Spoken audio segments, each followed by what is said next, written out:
The U.S. Secret Service is facing new scrutiny after Homeland Security Secretary Kristi Noem became the victim of a brazen robbery. DHS officials say Noem was eating dinner at a D.C. restaurant when a masked thief snatched her purse. Personal items like her keys, her DHS badge, driver's license, and passport were stolen.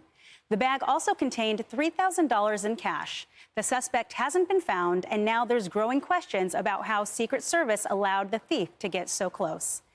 You know, Charles, I want to go to you on this because you've brought up the existing crime epidemic in our country already on the show. You know, the big question is this, another case of petty crime, or is there some sort of organized crime, given that it was Kristi Noem? Let's just stick with it being another theft in D.C. D.C. had 4,000 incidents of theft in 2024. I mean, what do you make of this? No, I think it was just another brazen, random attack, and the confidence that these thieves have in certain areas, right? That A, they'll get away with it, and B, if they get caught, they'll get away with it, right? I mean, it's just it's so brazen and so frightening. And we've already seen a massive flight out of major urban areas because of this. This is probably the primary reason. And just because it's her, I'm hoping that maybe, and it often doesn't happen, but maybe this will galvanize even more of a sense of urgency that, hey, this is a problem, but I just don't understand how it never really truly gets better. I hear the lip service, but what's happened over the years is they've somehow made the criminals the victims, right? And for instance, if he had a gun, it would have been a gun violence. It wouldn't have been a person with a gun. Guns don't commit violence. People commit violence. There's no such thing as gun crime. There's people versus people crime. You can use a gun, you can use your hands, you can use a rope. So after all of these years of placating and coddling the criminal behavior, they can't get rid of it. Well, and Harris, why do you think that is? If you have brazen theft happening like this, I mean, with Secret Service in the room, like, how can conservatives leverage this to put forth, stronger policies to help, kind of quell some of this? Well, I think they just have to stick with the ones they already have. I have a lot of questions about this. How close was the purse to her? And if somebody can get to the purse, they can get to her.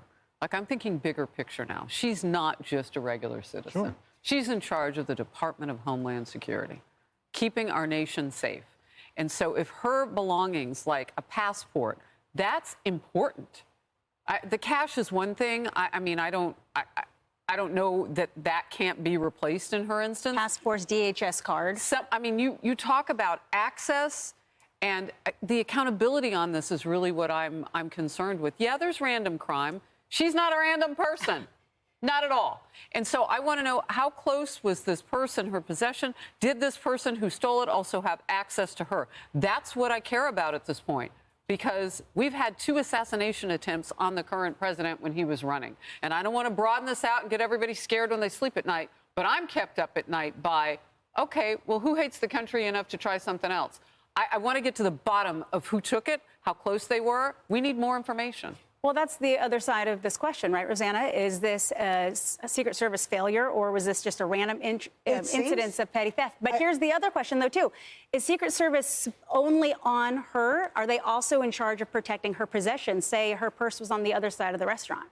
Well, apparently, I've heard some reports from D.C. reporters who said that her bag was down by her foot. So close. So it was very close. It was under her foot. Wow. And apparently, according to reports that I've seen in the D.C. area, this man was at another table right nearby and somehow used his foot to somehow swipe that bag underneath her foot, with 2 Secret Service keeping an eye on her. And then he casually walks out of the restaurant. It's very suspicious. There's something very weird there, that 2 Secret Service are not keeping an eye on everything. I can understand that, Kristi Noem's there with her family, her grandchildren. She was distracted. She probably had her foot not on her bag, but it was by her foot. Molly, with the 2 incidences, attempts on the president's life, does this make you even more concerned? Well, I was just thinking, I have all these questions about Kristi Noem, and I would love answers. I'm still waiting for answers from what happened in Butler, Pennsylvania. Like, it is just by the grace of God that President Trump was not killed. Indeed. We all saw what happened there. And we have not had anywhere near the level of information we need about how that happened, who was involved, what's being done about it. And it really makes you think that there has not been the accountability needed at the Secret Service when you have another incident like this that Yeah. just happened under their protection. The perpetrator deceased there, Ryan Ruth's case went through the courts just last week. In that case, of course, they can adjudicate and go through the courts, so we find out more information.